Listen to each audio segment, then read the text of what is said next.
लोग के संगतिया टीचर के चक्कर में दिन भर प्यार के प्याज छिलता रे। अब तू ही समझावा ए भौजी। छोड़ी द दे बरजियास हो, नाही डाली तो के घास हो। अरे समझता रहनू, छोड़ी द दे बरजियास हो, नाही डाली तो के घास हो। छोड़ी द दे बरजियास, नाही डाली तो के घास। ओकर चक्कर में तोहर का दासा भइल, दासा भइल, अरे दासा भइल। रिप्लाई नहीं दी, इजी करा के बीजी बिया।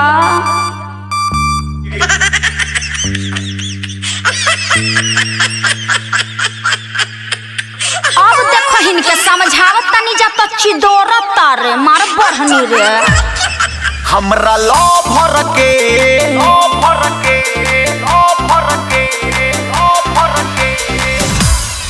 हमरा जानू के SMS आ गईल।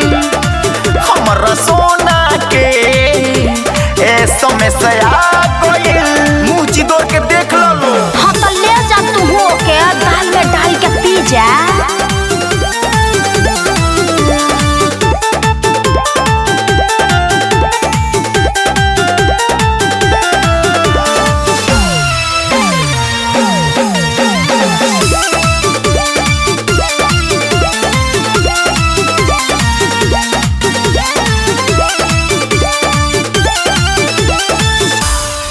बहुत लाभ करते हैं, ओकरा पर मरते हैं। उसको देखने के लिए छतवा पर हमरो जो चढ़ते हैं। उसको देखने के लिए छतवा पर हिंदियों बोले लगले। उ तो हवे बड़ी जाली, तहरा के कदी खाली।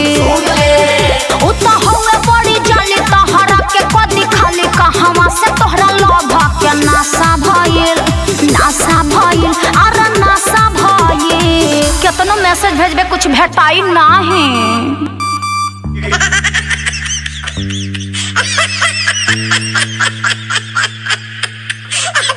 हाय देवर जी कम चिदोर। हाउ देख तार पैंट खुल गइल चिदोरे में। हमरा लो भर के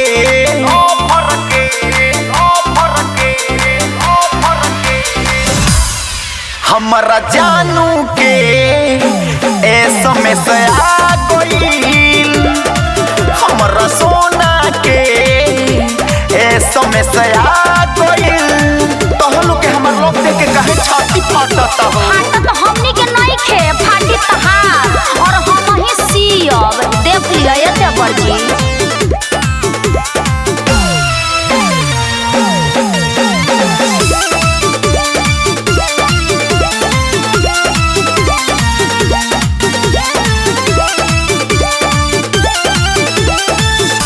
नया सलवार दिए हैं, उसको उपहार दिए हैं। अंतरा भौजी सच कहते हैं, किस कोई बहार लिए हैं। अंतरा भौजी सच कहते हैं। अंग्रेजियों को करे लग रहे नागेंद्र उजाला मारी छतिया में भाला।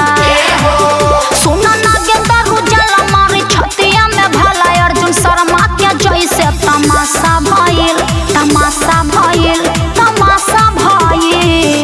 घरे चला लोग हो, ई लभेरिया गइल बाड़े।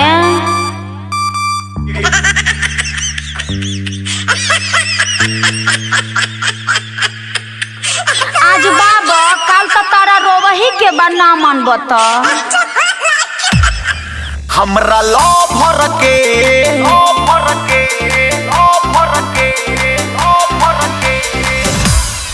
हमरा जानू के SMS आ गईल।